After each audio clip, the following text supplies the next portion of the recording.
Hello. Last week, the IID released its consultation via the FSTB on the proposed concessional tax treatment for carried interest. This is only for private equity funds, not for real estate funds, etc. And there are some key points that we'll point out now. First of all, the rate of tax is not actually specified. It merely says that it's going to be highly competitive. There is no awareness or kind of hints from the IID of what that might be, so this is something we very much have to wait for.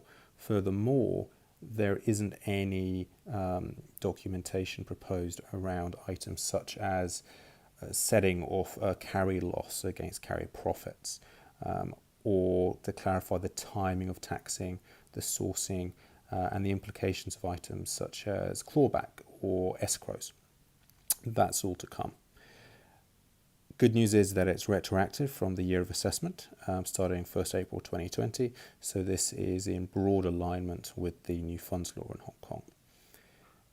Obviously, it has to be a qualifying fund, and this is a reason why this legislation is going to come out. Interestingly, though, it needs to be validated by the HKMA. Now, that validation talks about an application and submission with documents, which starts to talk about there's going to be some kind of ongoing monitoring requirements. There is wording around having items certified by an external auditor, and that auditor actually going through the carried interest and certifying that it's correct and that the substantial activities requirements are met. And we'll go into the substantial activities a little bit later. That additional compliance point and transparency is quite interesting, as is the fact that there is going to be a requirement to report all the particulars of the carry distribution to the IRD. So it's going to be names, business registration numbers, Hong Kong IDs, the addresses of the recipients, and the amount distributed. So this isn't a quiet, confidential process at all. There also needs to be a local representative appointed, and we kind of skip on to the substantive operations now. It talks about then there's a need to have an adequate number of qualified full-time employees, so not less than 2 investment professionals. So we're immediately implying that they're SFC licensed, or 1 investment professional and 1 related professional. So that might be legal, compliance, and finance. It also talks about that there has to be at least 3 million Hong Kong dollars local operating expenditure incurred in Hong Kong for the year of assessment. So this proposal is really making sure that there are onshore activities that are creating jobs and paying Hong Kong expenses, etc. The IRR itself is defined as 6%.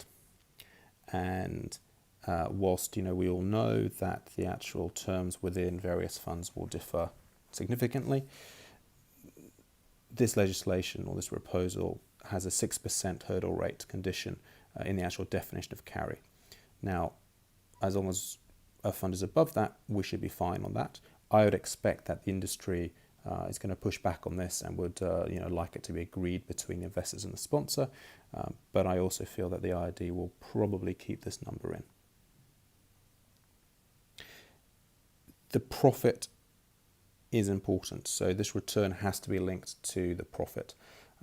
There's some definitions within here, and it talks about that the carry must arise only if the validated fund is making profits. So, is that profit in a year? Is it over the life? We don't know that yet. The carry paid out has to be substantially vary with reference to the fund's profits. So that's normal. There are hurdles, etc. And then the return to external investors is also determined with reference to the same profits. So the carry isn't on specific investments or specific parts of it. Importantly as well is that we talk about within the legislation that the investments have been substantially paid back to the investors. So what that says to me is that if there are interim carry, carry on a first investment paid out, that potentially wouldn't be included in this exemption. It's only carry at essentially the end of the life of the fund that's going to have these concessions made. And then lastly, it's only out of profits on a tax-exempted qualifying transaction. And for the techie people, that's in Schedule 16C of the Inland Revenue Ordinance. But as a reminder, that is, principally shares, stocks, loans, debentures made in private companies.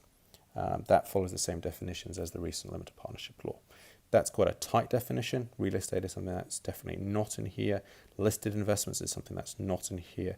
So again, this is a very defined and ring-fenced concession that's been proposed.